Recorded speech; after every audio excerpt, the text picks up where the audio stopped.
Kutokana na sakata ambalo linaendelea huko kwenye mitandao ya kijamii kuhusiana na Diamond kuwaibia wasanii tofauti nyota, sasa kuna hii listi ambayo inahusu wasanii 11 ambao waliweza kuibiwa nyota zao na Diamond Platnumz kwa mujibu wa yale ambayo mashabiki huko mitandaoni wamekuwa wakiyasema. Nimeona kuna hii listi hapa, kuna wasanii kama 11 hivi ambao wana trend kinoma kwamba hawa nyota zao ziliibiwa na Diamond Platnumz baada ya kuweza kuhit au kuonekana kwamba wana vipaji vya kuweza kufika mbali zaidi. Kila mmoja kuna namna tofauti ambavyo watu wanaongelea kwamba aliweza kuchukuliwa nyota yake. Nitakwambia hapa na nitakutajia hii listi in details kabisa uweze kufahamu nani yuko namba 1 mpaka namba 11 hapa, lakini kumbuka hii listi sijaitengeneza mimi, ni kutokana na listi ambayo ina trend huko mitandaoni. Sasa nataka nikutajie hapa alafu utakuja kuniambia kwamba unahisi nani hapa hakudeserve kuwepo na nani ambaye pengine amesahaulika kwenye hii listi, au unaungana na hawa waliotengeneza hii listi au vipi? Sasa kabla sijaanza kukutajia hii listi hapa, naomba nikukumbushe muda wangu, kuna mengi zaidi ambayo mimi nitakuwa nakusogezea hapa uweze kufahamu kile ambacho kitakuwa kina trend kwenye mitandao ya kijamii. Kwa hiyo point ya msingi kabisa ni wewe tu kuonyesha upendo. Tumia sekunde moja, bonyeza neno subscribe hapo chini ya hii video ili uwe wa kwanza kabisa kupata updates za video mpya pale ambapo mimi nitakuwa nakusogezea hapa kupitia channel yetu ya Bongo Vibe. Mimi naitwa Gabby Official na hii ni Bongo Vibe. Naomba nikukumbushe once again kwamba hii listi ni kutokana na kile ambacho kina trend huko kwenye mitandao ya kijamii. Kwa hiyo usichukulie serious kama ukajua kwamba ni moja kwa moja imekuwa confirmed ama imethibitishwa. Hapana, ni kutokana na maoni ya mashabiki huko kwenye mitandao ya kijamii. So bila kuchelewesha muda, tuanze na namba 1 ambaye anazungumzwa sana sasa hivi ni Jay Melody. Of course, tukio ambalo lilimfanya Jay Melody kuweza kuonekana kama vile amechukuliwa nyota yake ni baada ya kuweza kutoa ngoma ya Mapozi na Me featuring Diamond Platnumz pamoja na Mr Blue, ambapo kwenye ule wimbo kuna lile tukio ambalo Diamond alifanya na kuweza kumshika Jay Melody kichwani.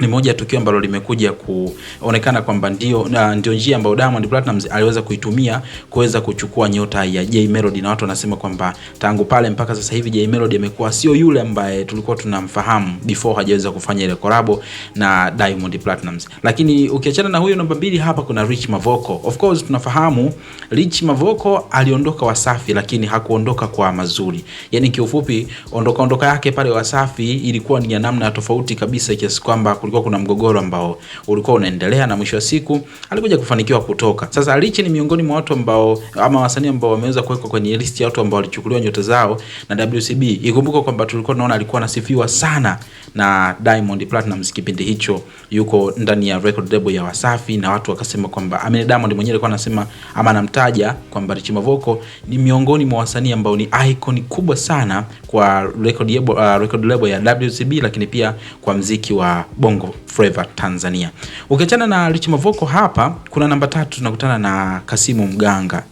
Kwa Kasimu Mganga hapa kuna tukio moja. Kwanza kabisa tunafahamu kuna kile ambacho alikizungumzaga Mwijaku kuhusiana na tukio la Kasimu Mganga kuweza kubusiwa miguu na Diamond Platnumz. Ingawaje tangu hapo alikuwa hajatoa ngoma yoyote ile pale, lakini huyu ni msanii mkongwe.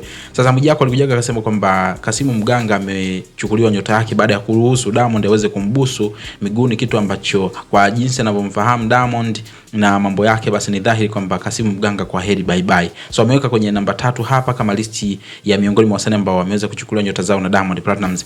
Namba 4 tunakutana na Jinako hapa, ambapo Jinako yeye ameweza kusema kwenye hii listi kutokana na kwamba tunafahamu kuna ile ngoma ambayo inaitwa Commando alitoa na Diamond Platnumz, ambapo kwenye hiyo track sasa watu wanasema kwamba tangu Jinako aweze kutoa ile track na Diamond ni kama vile ule moto wa Jinako tulikuwa tunaofahamu ukawa umepotea jumla, mpaka sasa hivi unaona Jinako huyu sio yule wa kipindi kile pale.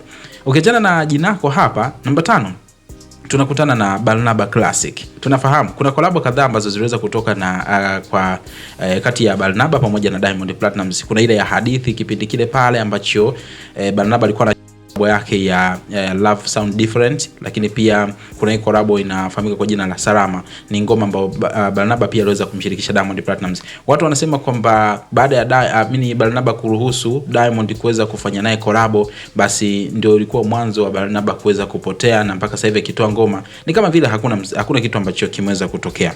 Lakini ukiachana na Barnaba hapa tunakuja kukutana na namba 6 tunamkuta Aslay.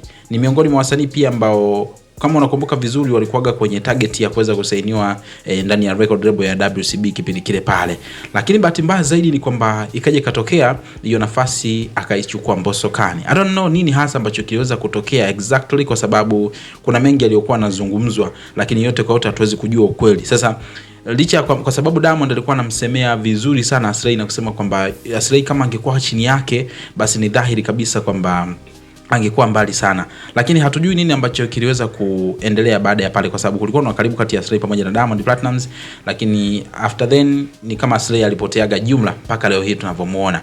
Lakini namba 7 tunakutana na Ibra Nation. Of course huyu ni msanii ambaye kitambo kidogo kwenye game alipotea na ikafikia hatua sasa hivi ameokoka, amekuwa ni mlokole na haimbi tena. Huyu msanii kama unakumbuka kipindi kile ana hit na ngoma kama Niamini, Nieleze, Tabibu na ngoma nyingine nyingi sana. Ni kipindi ambacho Diamond alikujaga kamsemea kwamba Ibra Nation ni moja ya vipaji vikubwa sana kama wangepewa jicho la kuzingatiwa kwa undani zaidi, lakini kwa kuwa ndio hivyo tena hawajapewa nafasi, basi ndio maana wanaonekana hawafanyi kitu chochote. Lakini kumbuka kipindi hicho Ibra Nation alikuwa ana hit kinoma noma. Baada ya pale ngoma pekee ambayo Ibra Nation alikuja kutoa na ikaonekana kidogo ikapewa airtime ni ngoma ambayo ilitoka I think ilikuwa ni 2019 hivi, inafahamika kwa jina la Wangapi, ni ama piano fulani hivi. Baada ya pale Ibra Nation ndio hatujawahi kumuona tena kwenye ramani ya muziki wa Bongo Flava, akawa amepotea. Lakini ukiachana na huyo tunakuja kukutana namba 8 Lynex Sunday Mjada, ambapo hapa Lynex ni kwanza ni wote ni wa Kigoma, Diamond Platnumz Kigoma, Lynex Kigoma.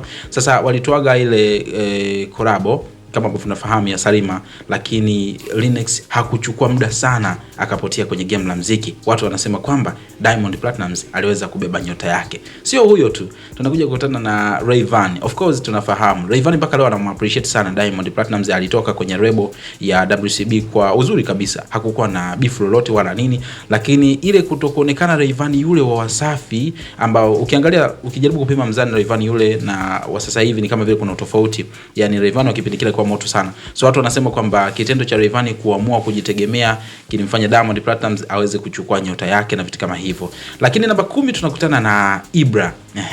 Huyu ni baada ya kutoka Konde Gang. Of course ilikuwa ni story ndefu sana. Ulikuwa kuna production za hapa na pale. Alitoka kwa Harmonize ambaye tunafahamu ni mbaya wa Diamond kwa namna fulani kutokana na jinsi ambavyo jamaa alitokaga pale Wasafi.